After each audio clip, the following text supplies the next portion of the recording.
2025학년도에 사관학교 경찰대학 준비하는 우리 고3생들, 재수생, 연수생들, 자, 수능시험 성적까지 발표가 됐습니다.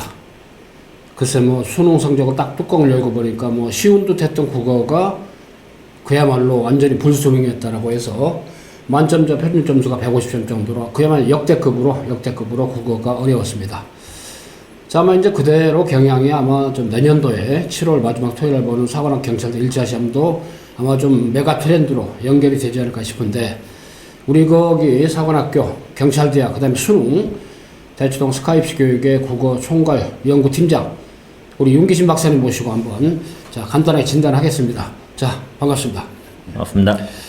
자, 일단 사관학교뿐 아니라 경찰대학 1차 시험 7월 달에 그 다음에 수능까지 가서 이번에 소개 성과도 어렵고, 또 하나 아무리 남들이 국어는 어렵다 해도 우리 윤기신 연구팀장님께서는 그래도 결과를 만들어 왔습니다.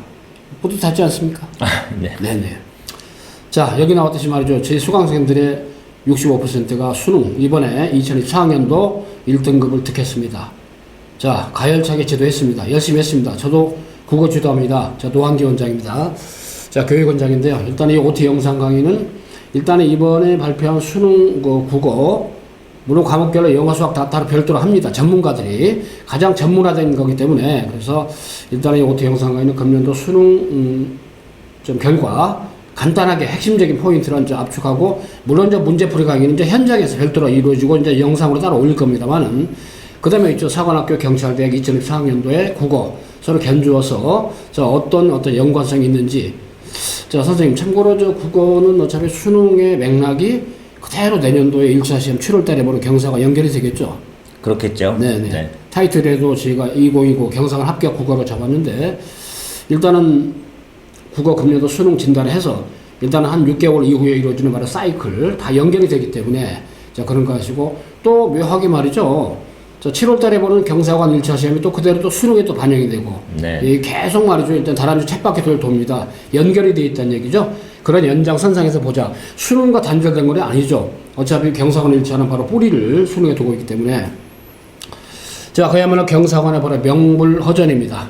스카이프교의 올해 경사관의 캐치프레이즈, 모든 입시의 캐치프레이즈 바로 명불허전입니다. 명성과 명예는 그죠? 결코 헛된 것이 아니더라. 그죠? 헛된 기반이 아니고 나름대로 이유가 있다는 얘기입니다. 스카이프 교육이 그동안 다져온 바로 사관학 경찰대학의 입시 결과, 아울러 말이죠. 자, 수능에서 다져온 것들, 자, 명불허전입니다. 스카이프 교육이 바로 캐치프레이즈인데, 참 국어는 우리 윤기신 바로 팀장님이 총괄해서 지금까지 이끌어왔고, 이제 내년도 여러분들이 주인공이죠. 자, 거기서 하는 겁니다만은.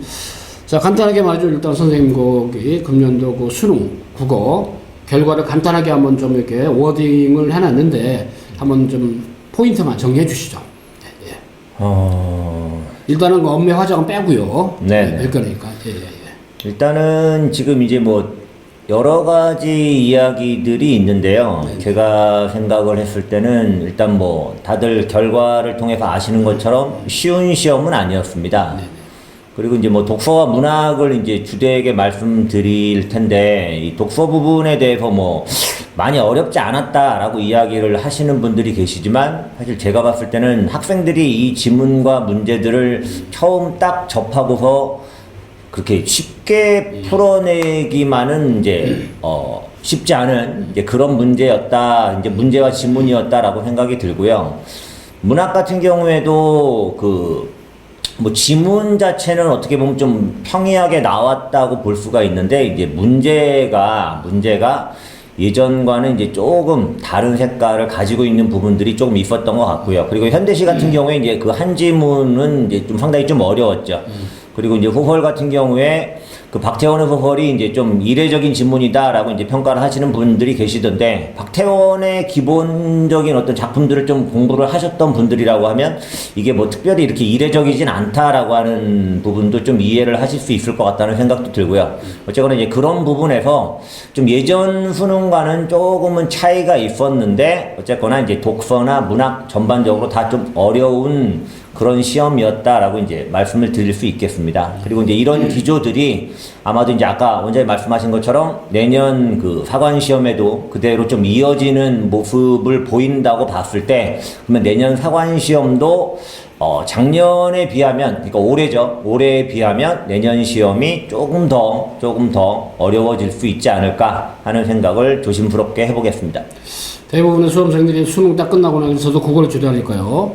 일단은 학생들이 과학이나 심도 있는 과학 빠졌죠. 기술 지문 나왔지만 네. 그 다음에 경제 지문 심도는 굉장히 빠졌죠. 네. 그러다 보니까 독서에서 좀 말랑말랑했다 하는 네. 그런 느낌. 네. 그다음에 이제 뭐 박태원의 소설 가지고 많이 헤맸죠. 근데 이제 박태원 하면 왠지 그 좀 흐린 안개가 끼는 분위기의 어떤 작품들. 그러니까 작가의 성격을 아는 것도 굉장히 유의미하죠. 이번에 그 작품 출제된 거 수능에 나왔던 거 보면 거기서 특히 이제 문체 있잖아요. 네. 그게 이제 좀 어떻게 보면 학생들이 많이 좀 체험하지 못했던 그러다 보니 31분 케이스죠. 네. 그래서 이제 참고로 이번에 뭐 수능 만점 맞은 우리 여학생의 경우도 하는 게 그 박태원의 소설에서 조금 헤맸다. 네. 거기서 뭐 두세 문제 나갈 수도 있었는데 네. 다행히 네. 운 좋게 맞았다 그런 얘기 했을 정도로 네. 좀 그런 게 어려움이 있었죠. 근데 지금까지 올해 수능이든 사관의 경찰대에서는 이런 성향의 문제가 안 나왔단 말이에요. 근데 내년에 나올 수 있는 개연성이기 때문에 한번 보고 또 하나 선택지가 너무나 있죠. 어떻게 보면 꽈배기 차는 꽈놓은 선택지가 많았죠. 네. 풀다 보니까 또 다른 선택지가 또 꼬이고. 네. 그래서 금년도에 바로 어때요? 약간 좀 주관성을 띤 좀 말장난이 좀 섞여 있는 선택지가 많았다. 네. 그런 점들이 국어에서 어렵게 만들지 않은 그런 생각이 듭니다. 네. 사실 뭐 지문이나 그런 거 봐서는 그렇게 난도가 높은 건 없었잖아요. 그렇죠. 네, 네. 그러니까 그런 건 있는데 여기 이제 보시면 이제 금년도 수능 결과 일단은 1등급이 금년도 4.07%, 뭐 원래 정상적으로 4%니까 작년도보다는 1등급이 좀 줄어들었죠. 그다음에 표준 최고점이 워낙에 150점 거의 뭐 퍼펙트할 정도로 극상층으로 난이도가 높았죠. 그다음에 이제 국어 만점자가 작년도 370명인데 금년도 664명. 저희 그 만점자가 8명 나왔어요, 국어. 참, 그거 보면 이번에 사관학교 우선선발 합격한 수험생 중에서 3명이 국어 만점을 맞으세요, 보니까. 자, 이게 사관학교 이 우선선 합격하면요, 수능은 널널하게 보더만요, 보니까. 그런 심리적인 효과가 있단 말이에요, 그죠? 자, 참고로 좀 보시면 되겠고. 자, 일단 문학 독서 17문제 출제가 됐습니다. 예, 참고로 그 뭐 국어 문학 독서 카테고리는 뭐 거의 통상적인 거니까 요건 좀 약하기도 하고요. 자, 일단은 참고로 이제 사관학교 일단은 뭐 일단은 수능은 기재가 이거니까 그렇고 참고로 2024학년도에 사관학교 출제 간단하게만 좀 체크 좀 해주시죠, 선생님. 자, 이번에는 사관학교 작년도 2024학년도에 벌써 작년이네요, 그죠? 네. 봤던 그 1차 시험 사관학교, 그 다음에 이어서 경찰대학 국어 경향을 간단하게 좀 진단을 좀 부탁을 좀 드리겠습니다. 먼저 사관학교부터 한번 체크 좀 해주시죠. 네. 사관학교는 독서와 문학 영역만 시험을 보게 됩니다. 그리고 30문제를 50분 동안 진행을 하게 되고요. 그리고 점수를 받으시게 되면 이제 표준 점수로 이제 이 환산을 해서 입시를 치르게 되는 모습을 볼 수가 있고요. 그리고 작년 같은 경우에는 이제 여기 보시는 것처럼 6점 정도가 이렇게 올라갈 정도로 약간은 좀 평이한 수준의 시험이었습니다. 근데 이제 이런 아까 좀 전에도 말씀드린 것처럼 이제 이런 경향이 내년에는 조금 변하지 않을까라고 하는 이제 생각을 해볼 수 있다고 말씀을 드렸고요. 실제로 7월달 시험이 뭐 정부에서 갑자기 뭐 좀 좀 초특급 일종의 바로 고난도 뭐랄까 어려운 문제 내지 마라. 네. 그런 기저의 분위기 속에서 냈기 때문에 아무래도 지문들이 많이 쉬웠고 완화가 됐죠. 네. 그래도 30문제 50분 시간이 모자라고 타임 못하게 앉아서 애로게 있는 학생들이 의외로 많았죠. 네, 맞습니다. 그러면 이제 시간 문제 부분도 사실 우리가 지금부터도 어떻게 보면 좀 신중하게 좀 생각을 해봐야 할 문제입니다. 그리고 이제 올해 같은 경우에 이제 독서 영역에서 추론적 사고를 묻는 문제가 조금 많이 나온 모습도 볼 수가 있었지만 그럼에도 불구하고 시험은 그다지 어렵지 않았습니다. 하지만 이제 올해 수능 시험을 봤을 땐 이 추론적 사고와 관련된 부분이 독서에서도 그렇고 문학에서도 그렇고 그다지 쉽지 않게 나왔다는 걸 이제 생각을 해보셔야 될 부분인 것 같고요. 근데 의외로 문학 작품 보면 이번에 수능에 나온 것보다 차라리 사관학교 문학 지문들이 느낌으로는 어렵잖아요. 그렇죠. 근데 선택지에 따라 가지고 완전히 이게 팔이 바뀌는 거 보면 중요한 건 이제 문제가 경향이 이제 우리가 기존에 한 5, 6년 한 길게 잡으면 한 7, 8년에서 한 10년 정도까지 기간 동안 다뤄왔던 수능 문제 유형들과 좀 많이 변화를 보이고 있다는 거겠죠. 그런 부분을 이제 좀 내년을 준비하시는 분들은 신경을 좀 많이 쓰셔야 할 것 같다는 생각이 들고요. 모든 시험이 그렇지만 우리 윤기 선생님 항상 강조하는 거 저도 수업할 때 많이 들어보지만 항상 모두 문제 속에는 문제 의도가 있다. 그렇죠. 문제 의도에 따라 가지고 지문의 어떤 그 성격이나 내용, 김석으로 진단해도 문제 의도에 따라 좀 완전히 답이 달라질 수 있잖아요. 그렇죠. 네. 근데 이번에 그 수능 만점 맞은 여학생 인터뷰 중에 하나가 참 인상적인 게 문제 의도를 제대로 파악하는 것이 최고였다고 그다음에 본인은 거기에 치중했다. 아, 네. 근데 의미 있는 얘기인데 대부분 학생들이 어떤 문제 의도보다는 자기의 어떤 그 뭐랄까 관에 의해서 풀려고 그러잖아요. 그렇죠. 출제자의 어떤 그 마인드에 가야 되는데 네. 그런 점에서 국어 역시 선수들은 고득점자는 역시 문제 의도를 충실히 그죠 파악하는데 치중한다. 그렇죠. 선생님 강조하는 항상 그거 아닙니까? 모든 공부가 마찬가지라고 생각을 하는데요. 항상 이제 기본이 가장 중요한 것이고 문제를 풀 때 그 출제자의 의도를 파악하지 못하고 들어가게 되면 이제 그 기본부터 이제 출발이 잘못된 거다라고 이제 생각을 하니까요. 이제 그런 부분들이 이제 항상 중요하게 좀 이제 생각을 해야 될 부분이라고 생각합니다. 기출문제는 이제 바이블처럼 볼 수도 있지만 또는 기출문제 매몰된 친구들이 있어요. 그죠? 아, 네. 지나치게 기출문제 참고사항일 뿐인데 네, 네. 기출됐던 것들은 다시 반출돼서 나올 개연성은 떨어지잖아요. 네, 네. 근데 오로지 기출하면서 매몰된 친구들이 있는데 특히 이제 사관학교 합격생들을 보면은 우리 수험들 보면은 좀 뭔가 자꾸 본인 스스로 창발성 발휘하는 노력을 하는 친구들이 합격이 높잖아요. 기출은 참고할 뿐인데 네. 자 이게 경찰대학 2014학년도 네. 한번 터치 한번 해주시죠. 네. 경찰대학은 이제 45문제를 풉니다. 사관은 30문제였던 거에 비해서 대신 이제 시간이 60분이고요. 45문제 60분이면 사실 쉽지 않은 시간이죠. 자, 그리고 시험을 보시게 되면 이제 원점수로 이제 입시를 이제 치르게 되시는 건데요. 자, 올해 같은 경우에 그다지 어렵지 않았지만 아까도 말씀드렸다시피 내년이 만약에 조금 더 어려워질 수 있다고 하면 이 60분 안에 45문제의 문학과 독서 지문을 푼다는 건 정말로 쉽지 않은 일이 될 수 있는 부분입니다. 자, 경찰대도 올해 같은 경우에는 그다지 어렵지 않게 나왔습니다. 여기도 이제 쭉 자료가 나오는 걸 보시는 것처럼 추론적 사고를 묻는 문항이 꽤 있었음에도 불구하고 시험은 그렇게 어렵지 않았다는 거. 하지만 이제 내년은 얼마든지 달라질 수 있는 여지가 생겼다는 거겠죠. 자, 그런 부분도 좀 신경 쓰시면서 보시면 좋겠고요. 역시 문학 작품도 올해 수능의 지문 작품보다는 조금 그 생경함이 조금 네. 있는 것인데 맞습니다. 네, 근데 뭐 이제 수능에 나왔던 이 지문들은 거의 EBS에 나오는 것이고, 네. 근데도 불구하고 이 오답률이 높았던 여기 그만큼 문제 의도를 완벽하게 통찰하는 거, 그렇죠. 선택지를 제대로 장악하는 거, 네, 네. 그런 것이 배경 국어는 엄청난 지식을 묻는 과목이 아니잖아요. 네, 맞습니다. 그런 건데 아무튼 뭐 특히 이과생들이 좀 약한 이유가 자신의 어떤 수학 과학적인 탐구 정신으로 국어를 풀잖아요. 네, 네. 100점 100회죠, 그죠? 네. 국어를 탐구하는 게 아니잖아요. 네. 자, 그런 건데 그런 점에 좀 유의하자. 자, 그럼 경찰대학교가 이제 뭐 국어 같은 경우는 이 점수인데 어떻게 평가할 수 있을까요? 일단은 뭐 국어 평균 점수가 83.32 정도 나온다는 건 뭐 그렇게 어렵지 않았다라고 이제 볼 수 있는 점수일 거고요. 이런 기조가 이제 뭐 변화한다는 거, 이제 그런 부분이 이제 가장 아까도 말씀드린 것처럼 이제 중요한 부분이 될 텐데 그 변화의 수준이 이제 어느 정도까지 나올지는 사실 아무도 알 수 없는 거 아니겠습니까? 이제 그런 부분에 대한 대비가 이제 내년을 준비하시는 분들은 이제 반드시 필요할 거다라는 생각이 들고요.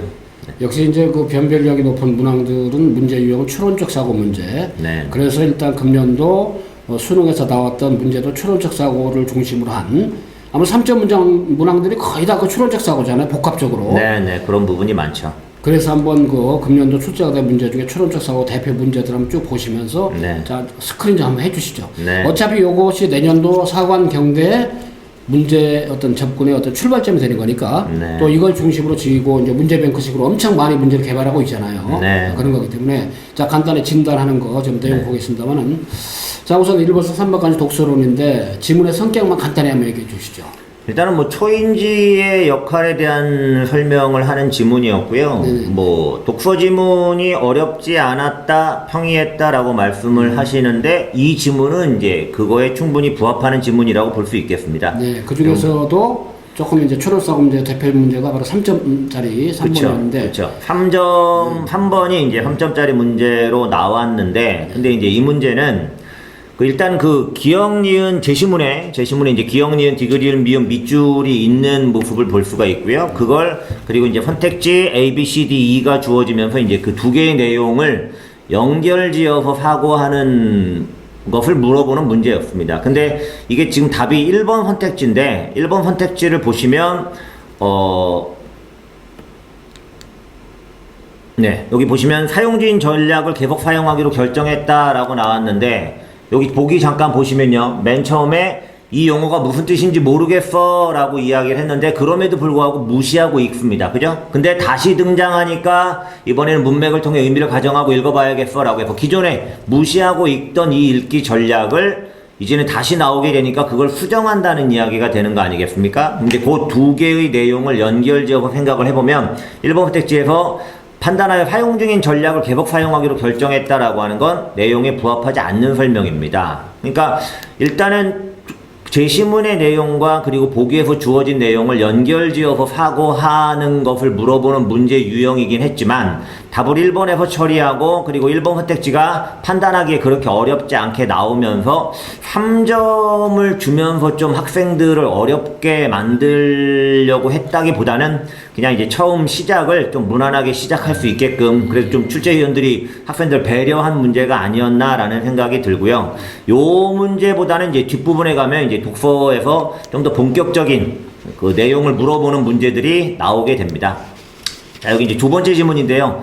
경마식 보도의 특성과 보완 방법에 대해서 이제 설명을 하고 있는데, 요 지문도 뭐 내용은 그다지 어렵지 않았죠. 그리고 이제 경마식 보도와 관련해서 이제 선거 방송에 대한 이야기를 하는데, 이게 이제 내년에 치루어지게 될 그 국회의원 선거와도 이제 이슈상으로도 연결될 수 있는 부분일 거고요. 어느 정도 좀 시사성이 있으면서 그 시사적인 내용들을 이제 어떻게 바라볼 것이냐에 대한 이제 생각들을 담아내고 있는 지문이라고 볼 수 있겠습니다.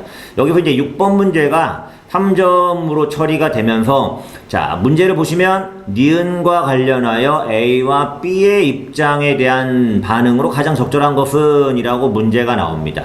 일단 니은 밑줄 친 부분이 이 화면에 보시는 것처럼 공직선거법의 선거방송 토론의 규정이라고 해서 그 아랫부분 내용에서 이 규정이 어떻게 제시가 되어 있는지를 쭉 설명을 하고 있습니다. 그리고 A와 B 같은 경우에 지금 여기 이제 지문이 발췌가 안 된 것 같은데요. A 같은 경우에는 이제 이 헌법재판소에서 이 니은 부분에 대해서, 이 토론의 규정에 대해서 위헌이 아니다라고 판결을 했을 때 다수의 의견을 설명하고 있고요. B 부분 같은 경우에 이제 이 소수의 의견, 즉 이제 이 토론의 규정이 헌법에 좀 위배되는 경향을 갖고 있다라고 보는 입장이겠죠. 그럼 소수의 이제 입장을 각각 설명을 합니다. 그러니까 니은 부분의 내용도 정리를 해야 하고 A 부분과 B의 입장, 이 부분의 내용도 정리를 해서 역시 그걸 연결지어서 사고를 하는, 즉 추론적 사고와 종합적 사고를 바탕으로 판단을 해야 하는 문제 유형에 해당이 됐습니다. 그러면 이제 이 세 개의 내용이 조합이 돼서 선택지에 대한 판단을 해야 했기 때문에 이게 이제 쉽지는 않은 문제였다라고 볼 수가 있겠고요. 그러니까 제시문은 이 경마식 보도에 대해서, 선거방송에서 나타난 경마식 보도에 대해서 설명을 하면서 그다지 어렵지 않게 주어졌는데, 문제를 굉장히 이제 종합적인 사고를 할 수밖에 없도록 만들면서 조금 어렵게 나온 문제 유형이다라고 볼 수 있겠고요. 이런 문제들 같은 경우에 결코 쉽지는 않았던 문제라고 볼 수 있는 거겠습니다. 자, 그럼 이제 이런 것들을 잘 풀려면 당연히 이제 제시문의 내용, 그리고 이제 조건으로 주어진 내용들을 결합시켜서 사고하는 그런 유형의 읽기와 문제풀이에 조금 더 이제 그 어떤 학습이 돼야 이제 이런 문제들 잘 풀 수 있다고 볼 수 있을 거고요.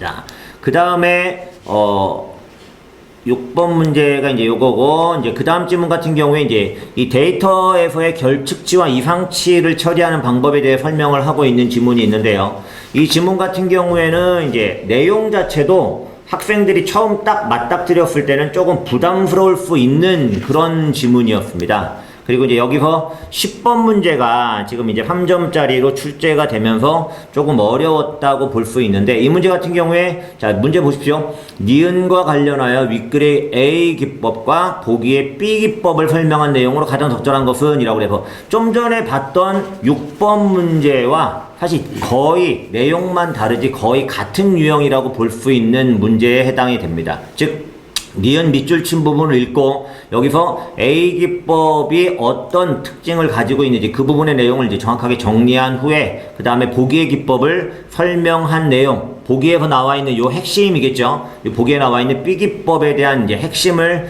찾고 그걸 맞게 설명하고 있는 선택지를 찾는 문제였는데, 이 문제를 풀기 위해선 일단 제시문에 제시문의 요 니은 밑줄 친 부분의 내용을 정리하고 이 부분의 내용을 바탕으로 추론을 해야 하는 부분이 있었습니다. 그리고 B 기법 같은 경우에 이제 보기의 내용을 읽고 이 B 기법에서 말하는 핵심이 뭐냐라고 하는 걸 정확하게 정리해야 여러분들이 이 답에 해당되는 5번 선택지를 이제 고를 수 있는 유형이었어요.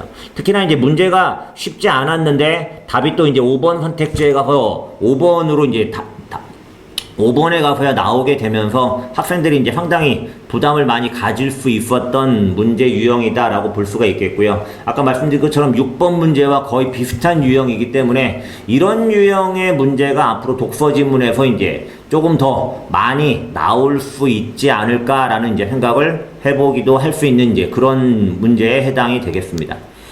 자, 요건 이제 10번에 대한 해설이었고요. 자, 그 다음에 이제 마지막 인문지문이 나오는데요. 인문지문이,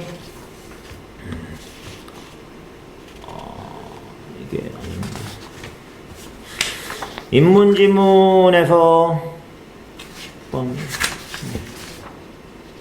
자막으로 가시죠. 네네네. 인문지문에서 지금 이제 가지문, 나지문 나눠져 있죠. 가지문, 나는지문 나눠져 있는데 이제 요런 지문 같은 경우에 이제 가지문과 나지문을 별도로 읽고 이제 문제에 접근을 하는 것이 필요한데요. 자, 요 16번 문제 요 같이 보시면요. 왕부지의 평가로 적절하지 않은 것을 물어보면서 보기에서 또 다른 인물에 대한 인물의 생각을 이제 보여줍니다. 그러니까 그렇지 않아도 제시문에서 이미 여러 사상가들이 말한 내용에 대한 정리를 해야 하는데 여기 보기에서 또다시 왕부지의 입장까지 제시를 해주면서 이 두 가지를 비교하게끔 세 가지를 이제 그 세 가지 입장을 비교하게끔 하는 문제 유형이기 때문에 이것도 이제 상당히 복잡한 사고를 요구하는 문제라고 볼 수가 있겠고요. 근데 이제 여기서 포인트는 이 문제에 나와 있는 이 보기를 참고할 때입니다. 보기를 참고할 때. 즉 1차적인 판단의 기준은 보기라는 거죠. 근데 이제 그거를 생각하지 않고 예를 들어 가지문, 나지문의 내용을 정리하는 것에 대한 부담만 너무 강하게 가지고 있으셨던 분들은 답을 찾는데 시간이 상당히 오래 걸릴 수밖에 없지 않았을까라는 생각이 들고요. 일단 그 보기를 참고할 때라고 하는 이 표현을 참고해서 왕부지가 보기에서 말한 내용을 정리한 후에 이 선택지들에 대한 판단을 해보시면 1, 2, 3, 4번 선택지까지는 쭉 왕부지의 입장과 부합하는 내용들을 담고 있다라고 하는 걸 볼 수가 있습니다. 근데 5번 선택지 같은 경우에 왕부지는 노자에 담긴 비현실성을 드러내야 한다고 보았으므로 여기까지는 맞거든요. 여기까지는 맞고 근데 갑자기 마지막 그 나지문의 설의 입장을 설명을 하면서 나의 설의가 기존의 노자 주석서들을 비판하며 드러낸 학문적 입장이 유학의 실용적 가치를 부각한다고 보겠군이라고 나왔는데 요거는 제시문에 나와 있는 그 설의의 입장을 잘못 정리하고 있는 부분입니다. 그러니까 일단 이제 이 문제를 풀 때 이제 포인트는 보기를 참고할 때였고 그래서 거기에 초점을 맞춰서 보기의 내용을 정리한 후에 1, 2, 3, 4번 선택지가 보기의 내용에 부합함으로 맞다라고 하는 거 확인하고 5번 선택지에 가서 보기에 부합한 내용이 앞부분에 있지만 뒤에서 나의 설에 대해서 정리한 부분이 제시문의 내용과 맞지 않구나. 그걸 이제 찾으셨어야 하는 문제예요. 그러니까 이제 이거는 어떻게 보면 기본 유형을 보기를 참고할 때라고 줬지만 그래서 보기를 기준으로 판단을 하게 했지만 또 거꾸로 또 답은 제시문의 내용에서 어긋나는 걸 이제 골라내게끔 함으로써 학생들이 정말 복잡한 사고를 할 수밖에 없도록 만드는 그런 유형에 해당이 된다라고 하는 겁니다. 이런 식으로 독서에서 이제 문제들이 뭐 원장님 말씀하신 것처럼 이렇게 저렇게 이렇게 꼬는 문제들이 자꾸 나오게 되면 학생들은 이제 풀 때도 시간도 오래 걸릴 뿐더러 이제 심리적으로도 굉장히 판단이 한 번에 안 서기 때문에 굉장히 어려움을 겪을 수 있는 그런 유형들이다라고 이제 볼 수 있겠습니다. 그리고 여러분들은 당연히 이제 이런 부분에 대한 대비를 하셔야 된다라고 하는 게 이제 중요한 부분일 거고요.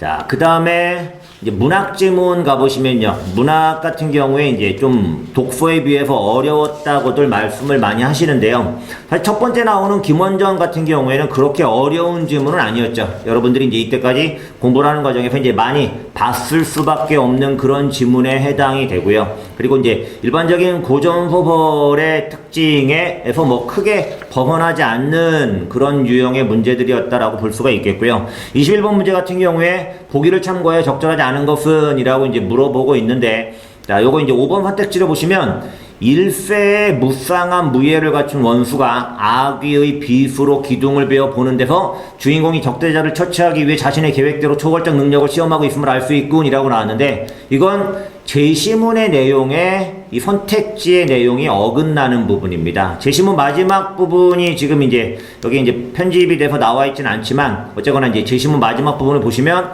요거는 초월적 능력을 시험하는 게 아니라 이 칼을 가지고, 원수가 원래 가지고 있던 칼을 가지고 그 아기를 베었을 때 그 아기를 한 번에 처리할 수 있는지를 말 그대로 시험해 보는 거였거든요. 그러니까 내용에 어긋나는 선택지를 통해서 문제를 앞부분에서 조금 이제 학생들이 이제 고민을 하게 만든 다음에 이제 5번에 가서 답을 처리함으로써 약간 좀 이제 시간을 좀 지연시키고 학생들에게 이제 약간은 좀 부담을 주게 만들 수 있는 그런 유형의 문제였다라고 볼 수가 있겠고요. 그런 부담감만 가지지 않고 이제 이 선택지를 정확하게 한 번에 판단해 나갔다고 하면 쉽게 맞출 수 있는 그런 유형의 문제였다고 볼 수 있겠습니다. 자, 요건 21번의 해설이고요. 자, 그 다음에 여기 나와 있는 이제 갈래복합 요 지문, 이 지문에서 나에 나와 있는 가지가 담을 넘을 때라고 하는 요 지문은 사실 이제 여러분들이 공부를 하시면서 보셨을 만한 지문입니다. 요걸 보시지 못했다고 하면 공부량이 부족한 거였고요. 그 다음에 첫 번째 나와 있는 요 김종길의 문이라고 하는 이제 요 지문이 문제였는데 상당히 어려운 시였어요. 그럼 이제 요 지문을 보시면서 내가 현대시를 어떻게 공부해야 될까를 조금은 고민을 많이 해보셔야 하는 부분이 있습니다. 그러니까 이 시는 그냥 읽으면 이해하기가 쉽지 않아요. 결코 이 시의 내용을 진짜 온전하게 이해하고 푼 학생은 아마도 거의 없지 않을까 그런 생각이 들 정도의 지문이었고요. 그리고 다에 나와 있는 유한준의 이즈물로남이라고 하는 수필은 그냥 평범한 그런 수필에 해당이 됐고요. 수필에서 무엇이 중요한지만 이제 생각을 잘 했다고 하면 어렵지 않게 문제를 풀 수 있는 그런 유형에 해당이 됐습니다. 자, 여기서는 지금 23번 문제가 나와 있는데요. 이게 이제 가지문과 관련된 내용입니다. 근데 지금 이제 이 문제를 풀기 위해서는 사실 이제 가지문에 대한 설명을 조금 해야 하는데, 이제 시간상의 한계도 있고, 그렇다 보니까 지금 뭐 간단히만 말씀을 드리면, 이 지문을 읽을 때는 이 보기의 내용을 굉장히 집중해서 보셔야 하고요. 그리고 보기의 내용을 바탕으로 말 그대로 시적 상상력을 발휘하시는 게 필요한 지문입니다. 시적 상상력을 발휘해서 이 화자가, 가지문에서 나오는 이 이야기하는 이 화자가 과연 지금 어떤 상황을 바라보고 있고, 이 화자가 어떤 상황을 바탕으로 무엇을 이야기하려고 하느냐, 그 부분에 대한 생각들을 많이 하셔야 이 문제를 풀 수 있는 유형에 해당이 됐어요. 예를 들어 보기의 내용은 넘기고 1번 선택지만 잠깐 보시겠습니다. 흰 벽에 나뭇가지가 그림자로 나타나는 것은 천년을 쇠락해온 인간의 역사가 자연의 힘을 탐색하는 과정에서 자연의 모습에 영향을 미친 결과를 보여주는군 이라고 나와 있는데, 중요한 부분은 맨 마지막 부분, 자연의 모습에 영향을 미친 결과다라고 나와 있지만 요렇게 볼 수 있는 문맥은 아니었던 거죠. 즉 흰벽에 나뭇가지가 그림자로 나타났다라고 하는 건 요 보기에서 보시면 맨 첫 번째 줄, 순환하는 자연이 가진 변화의 힘은 인간 역사의 쇠락과 생성에 관여한다라고 하면서 인간의 역사는 쇠락의 과정에서도 생성의 기반을 잃지 않고 자연과 어우러지며, 요 부분이거든요. 자연과 어우러지는, 즉 자연과 함께하는 그 정도의 의미를 담아낼 수 있는 문맥인 거지, 이게 자연의 모습에 영향을 미쳤다, 인간의 역사가, 그지? 인간의 역사가 자연의 모습에 영향을 미쳤다라고 볼 수 있는 문맥까지는 아니었던 거죠. 근데 지금 이렇게 말씀을 드려서는 이해가 잘 안 가실 거예요. 시 전체에 대한 어떤 이제 이해가 필요한 부분이기 때문에, 그래서 저는 개인적으로 이 갈래복합 지문에서는 이제 요 문제가 2점짜리 문제긴 했지만 가장 어렵지 않았나라는 생각을 해볼 수가 있겠고요. 그리고 이제 여러분들이 이제 저와 함께 어떤 현장에서 직접 수업을 하게 되면 이런 질문들에 대한 조금 더 어떤 체계적인 이해와 그리고 어떻게 접근할 것인지에 대한 설명들을 좀 하겠습니다. 그거는 말씀드린 것처럼 핵심은 그거예요. 보기에 나와 있는 이 시에서 이야기하는 상황과 관련된 정보를 추려서 그 상황을 바탕으로 제시문의 문맥을 다시 읽어야 한다는 거죠. 그래서 간단하게는 이 제시문에서 이게 긍정적인 문맥을 말하는 건지 부정적인 문맥을 말하는 건지 아니면 이게 좀 강하다는 건지 약하다는 건지 이런 식의 이제 문맥에 대한 판단을 바탕으로 접근을 해야 하는 문제 유형에 해당이 됩니다. 어쨌거나 이런 식의 지문이 나와서 만약에 이게 이제 내년 시험까지 이어질 수 있다고 한다면 여러분들은 이제 이런 부분에 대한 대비가 반드시 필요한 부분일 겁니다. 자, 그 다음에 요거 넘어가셔서 23번 문제, 23번 문제가 이거였죠. 자, 그 다음에 이제 27번 문제. 요게 이제 3점짜리 유형으로 나온 문제인데, 요건 지금 이제 보기를 참고하여 나다를 감상한 내용으로 적절하지 않은 것은 이라고 해서, 사실 이제 지금까지 다루는 문제들이 사실 비슷한 유형으로 이렇게 나오는 걸 볼 수가 있습니다. 보기에서 이제 새로운 정보를 주고, 그리고 제시문의 내용과 연결지어서 이런 복합적인 사고를 하도록 묻는 문제 유형인데, 요런 질문 같은, 요 문제 같은 경우에는 지금 이게 지금 5번이 답이거든요. 5번이 답인데 5번이 답인 이유는 자 5번 선택지 읽어보겠습니다. 두 번째 줄부터 다는 예의나 분수를 잊지 않아야 함에 주목해 잊지 않는 것이 병이 아닌 것은 아니라는 깨달음을 드러낸다 라고 했는데 제가 수업을 할 때 수필 파트에서 가장 중요하다고 항상 이야기를 하는 게 주제입니다. 주제. 수필은 서술자가 무엇을 말하려고 하느냐 그 주제 부분을 정확하게 파악을 하면서 그 주제가 무엇냐를 생각하면서 부지런히 읽어내려가야 하는 그런 갈래에 해당이 되는데 요 5번 선택지의 마지막 이 두 줄에 해당되는 내용은 이 수필의 주제를 잘못 설명을 하고 있어요. 그러니까 여기 지금 제시문이 없어서 설명하기가 좀 어렵지만 5번 선택지 마지막 요 부분 보십시오. 예의나 분수를 잊지 않아야 함에 주목해 잊지 않는 것은 병이 아닌 겁니다. 제시문에서 말하는 주제는. 그러니까 예의나 분수라고 하는 건 잊으면 안 되는 거죠. 우리가 반드시 지켜야 하는 것에 해당이 되는 거니까 그걸 잊지 않는 건 당연히 병이 아닌 게 될 수밖에 없겠죠. 그걸 제시문에서 주제로 이야기를 하고 있는데 그걸 병이 아닌 것은 아니다. 아닌 것은 아닌 거니까 병인 거잖아요. 그러면 예의나 분수를 잊지 않는 게 병인 거다. 그 문제시하는 내용에 해당이 되기 때문에 다 제시문의 주제에서 벗어나 있는 내용에 해당이 됩니다. 결국 이제 말씀드리고 싶은 건 글을 읽을 때 그 글에서 가장 기본적인 부분, 가장 중요한 부분들만 정확하게 읽으면 문제 유형이 바뀌고 어려워져도 얼마든지 풀 수가 있다는 거죠. 자, 그런 부분들을 좀 신경을 많이 쓰셔야 되겠고요. 자, 그 다음에 현대소설. 오늘 이제 같이 볼 마지막 지문인데요. 뭐 가장 이제 좀 어렵기도 했다, 어려웠다, 뭐 오답률이 좀 높았다라고 이제 이야기가 되는 문제가 나왔던 지문에 해당이 됩니다. 근데 박태원의 소설을 공부해 보신 분들은 알겠지만 이런 분위기의 지문들은 사실 예전에도 출제가 됐었거든요. 그러니까 이제 그런 부분들에 대한 공부를 좀 하시거나 아니면 이제 그런 지문을 좀 풀었던 어떤 경험이 있으셨던 분들은 그렇게 낯설지만은 또 않지 않았을까 하는 생각도 들기도 합니다. 자, 일단 마지막 문제 이제 31번 보시면요. 보기를 참고하여 적절하지 않은 것은 이라고 이제 물어보는데 서술자는 자신의 시선만으로도 서술하기도 하고 인물의 시선으로 초점화하여 서술하기도 한다라고 해서 서술상의 특징을 묻고 있습니다. 서술상의 특징, 전지적 작가 시점인 소설에서 나타나는 서술상의 특징에 해당이 되는데 이 작품에서는 또 이게 약간 좀 별나게 서술이 되는 모습을 볼 수는 있어요. 자, 그랬고 그 부분이 이거죠. 두 번째 줄 끝에 그런데 이 작품에서는 두 서술 방식이 겹쳐 나타나는 경우가 있다는 거예요. 그러니까 이 부분이 서술자가 이야기를 하는 건지 아니면 인물이 이야기를 하는 건지 그게 굉장히 애매하게 나타나는 부분들이 있다는 거고요. 그게 이제 이 지문이 가지고 있는 특징 중에 한 가지인데 그걸 이용해서 이제 이 선택지를 주면서 맞는 건지 틀린 건지를 이제 판단하게끔 문제를 내고 있고요. 요게 답이 지금 이제 2번인데요.